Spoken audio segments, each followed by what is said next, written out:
रे मूर्ख कंस, उसी देवकी की 8वीं संतान तेरी मौत का कारण बनेगी। यह वो भविष्यवाणी थी जिसने एक साम्राज्य को हिला दिया। लेकिन यह कहानी उस भविष्यवाणी की नहीं, बल्कि उस षड्यंत्र की है जो इसके बाद रचा गया। एक ऐसा षड्यंत्र जिसका पहला शिकार स्वयं कंस का विवेक था। सामने उफनती हुई यमुना खड़ी थी, रास्ता रोक रही थी, पर क्यों? ऐसा लग रहा था मानो पूरा ब्रह्मांड उस एक शिशु के विरुद्ध हो। पर सवाल यह नहीं है कि वो इस तूफान से कैसे बचे, सवाल यह है कि वो इस तूफान तक पहुंचे कैसे। और हाँ, इस कहानी के अंत में एक सवाल आपका इंतजार करेगा, एक ऐसा सवाल जिसका जवाब सिर्फ वही दे पाएगा जो इस दिव्य षड्यंत्र के हर राज को अंत तक समझेगा। कंस एक ऐसा योद्धा जिससे देवता भी कांपते थे, लेकिन भविष्यवाणी के बाद वो एक राजा नहीं, सिर्फ एक डरा हुआ इंसान था। उसने वासुदेव के वचन पर विश्वास कर लिया था कि वो 8वीं संतान का इंतजार करेगा। पर नियति का खेल अब भी शुरू हुआ था। कंस का गुप्त कक्ष अंधेरा है। कंस अपने सिंहासन पर बेचैनी से टहल रहा है। अचानक एक दिव्य प्रकाश होता है और नारद मुनि प्रकट होते हैं। देवर्षि नारद, आप यहाँ इस समय? राजन, चिंता में दिखे तो सोचा कुशल क्षेम पूछ लूं। सुना है तुमने अपनी मृत्यु को 8 साल के लिए टाल दिया है। मृत्यु मेरा क्या बिगाड़ेगी देवर्षि, जब वो आएगी मैं उसे भी देख लूंगा। अभी तो वो देवकी के गर्भ में है 8वीं संतान। 8वीं? कंस, तुम बड़े भोले हो। तुमने कमल का फूल देखा है? क्या तुम बता सकते हो उसकी पहली पंखुड़ी कौन सी है और 8वीं कौन सी? नारद के हाथ में एक कमल का फूल प्रकट होता है। वो उसे कंस की ओर बढ़ाते हैं। इसका क्या मतलब है? देवता तुम्हारे विरुद्ध षड्यंत्र रच रहे हैं कंस। उन्होंने यदुवंश में जन्म लेना शुरू कर दिया है। क्या पता तुम्हारी मृत्यु को धोखा देने के लिए भगवान विष्णु 8वीं संतान का इंतजार ही न करें। क्या पता वो पहली संतान के रूप में ही आ जाएं। गिनती तो तुम मनुष्यों के लिए होती है, देवताओं के लिए नहीं। हर पंखुड़ी पहली है और हर पंखुड़ी 8वीं। नहीं, ऐसा नहीं हो सकता। मैं किसी को नहीं छोड़ूंगा, एक भी नहीं। और बस नारद मुनि का तीर निशाने पर लग चुका था। उन्होंने कंस के डर को हवा दे दी थी। कंस ने अपने ही पिता उग्रसेन को बंदी बनाया और वासुदेव देवकी को कारागार में फेंक दिया। अब कंस के बढ़ते पाप भगवान के अवतार को और जल्दी धरती पर बुलाने वाले थे।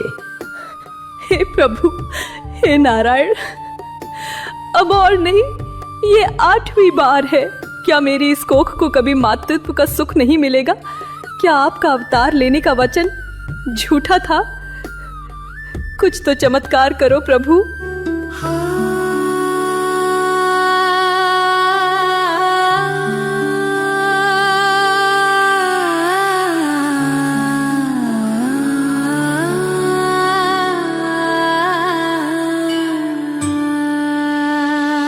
अंधियारी रतियां, सूना कारागार, रोए अखियां, मांगे तुझसे प्यार। 7 बार टूटी ममता की आस, अब तो आ जाओ प्रभु मेरे पास। कैसी माया, कैसा विधान, सुन लो पुकार, हे दीन दयालु भगवान। उस रात देवकी की प्रार्थना सिर्फ एक माँ की पुकार नहीं थी, वो पूरी मानवता की पुकार थी। और जब पुकार सच्चे दिल से होती है तो पूरा ब्रह्मांड उसे सुनने के लिए झुक जाता है। और फिर मध्य रात्रि के उस क्षण में वो हुआ जिसका किसी ने सोचा भी नहीं था। प्रभु ने जन्म लिया, लेकिन एक साधारण शिशु के रूप में नहीं।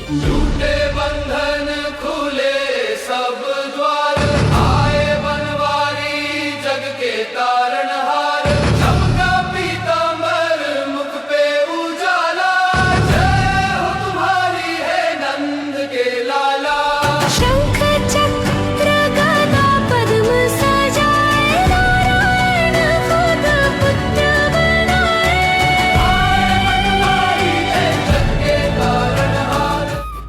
प्रभु, आप स्वयं नारायण। हमने आपको पुत्र रूप में मांगा था, पर आप तो हमारे स्वामी निकले। हम आपको इस रूप में देखकर धन्य हुए। अगर प्रभु का यह अद्भुत रूप देखकर आपके भी रोंगटे खड़े हो गए तो इस वीडियो को एक लाइक जरूर दें और कमेंट्स में भक्ति भाव से लिखें, जय श्री कृष्ण। हे जगतपति, हम जानते हैं कि आप कौन हैं, पर कंस वो राक्षस आपको पहचान नहीं पाएगा। कृपा करके एक साधारण शिशु का रूप ले लीजिए प्रभु। माता, पिता, मैं आपका ही पुत्र हूँ। आपने अपने पिछले जन्मों में 12,000 दिव्य वर्षों तक तपस्या की थी, सिर्फ मुझे पुत्र रूप में पाने के लिए। यह मेरा सौभाग्य है। अब मेरे आदेश को सुनो पिता। मुझे अभी इसी क्षण यहाँ से गोकुल में नंद के घर ले जाओ और उनकी कन्या से बदल दो। कैसे प्रभु? ये जंजीरें, ये पहरेदार। कृष्ण मुस्कुराते हैं। उनके मुस्कुराते ही वासुदेव की जंजीरें टूटकर गिर जाती हैं। कारागार के विशाल लोहे के दरवाजे अपने आप खुल जाते हैं। सारे पहरेदार गहरी नींद में सो जाते हैं। जब नियति का दरवाजा खुलता है तो संसार के सारे ताले टूट जाते हैं पिता। अब देर मत करो। तो अब आप जानते हैं कि वासुदेव के हाथों में सिर्फ एक शिशु नहीं बल्कि स्वयं सृष्टि के रचयिता थे। कारागार के ताले तो उन्हें रोक नहीं पाए, पर सामने तो स्वयं प्रकृति खड़ी थी।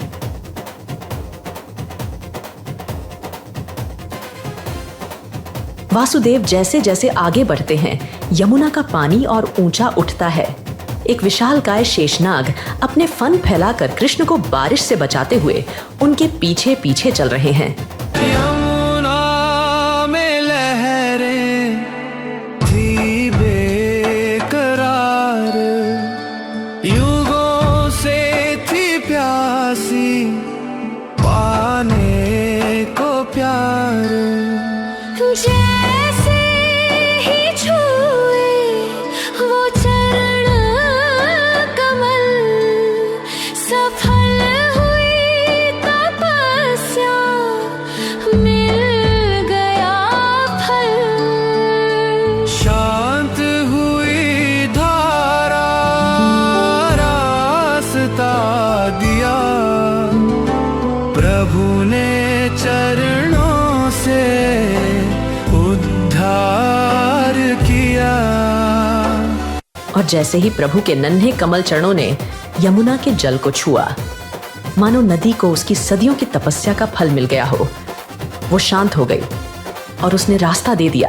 मथुरा में भय का हुआ अब अंत,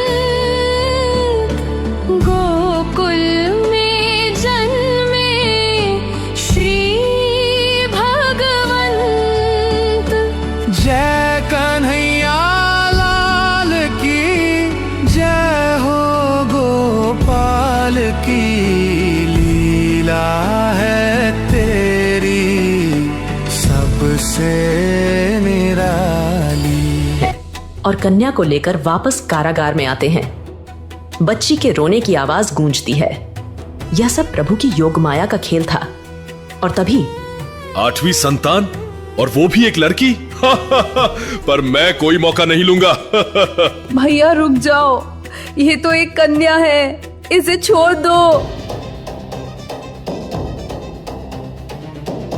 तू मुझे क्या मारेगा? तुझे मारने वाला तो पहले ही गोकुल में सुरक्षित पहुंच चुका है। अब अपने अंत की प्रतीक्षा कर। कंस के जीवन में पहली बार डर ने अहंकार को हरा दिया था। उसे पता चल गया था कि उसकी मौत कोई भविष्यवाणी नहीं बल्कि एक अटल सत्य है जो कहीं और जन्म ले चुका है। इस तरह एक तरफ मथुरा के कारागार में भय और अंधकार का अंत हुआ और दूसरी तरफ गोकुल के आंगन में आनंद और प्रकाश का जन्म हुआ। कृष्ण का जन्म सिर्फ एक घटना नहीं, एक संदेश है कि जब जब पाप और अहंकार हद से बढ़ता है तब तब उम्मीद सबसे अंधेरे कोने में ही जन्म लेती है। तो इस जन्माष्टमी जब आप उत्सव मनाएं तो सिर्फ कहानी को नहीं, उसके पीछे छिपे इस दिव्य षड्यंत्र, इस दिव्य प्रेम और इस दिव्य आशा को याद कीजिएगा। तो चलिए अब समय है उस सवाल का जो परखेगा कि आपने इस दिव्य लीला को कितने ध्यान से सुना। प्रश्न: कंस के मन में 8वीं संतान से पहले ही सभी संतानों को मारने का डर किसने पैदा किया? ए. आकाशवाणी ने, बी. वासुदेव ने, सी. देवर्षि नारद ने, डी. राजा उग्रसेन ने। सही उत्तर नीचे कमेंट करें और बनिए क्विज चैंपियन। हो सकता है अगली कथा में लिया जाए आपका नाम। जैसे हनुमान जी राम जी की मदद करते थे, वैसे ही आप भी हमारी मदद कर सकते हो। अगर आप चाहते हो कि हम हिंदू धर्म की प्यारी परंपरा और कहानियों को और भी लोगों तक पहुंचाए, तो बस 29 रुपए महीने के देकर हमारे साथी बन जाओ। आपकी सहायता से हम और भी अच्छी एनिमेशन वीडियो बनाएंगे। ज्वाइन करें और इस नेक काम में सीधा हाथ बटाएं।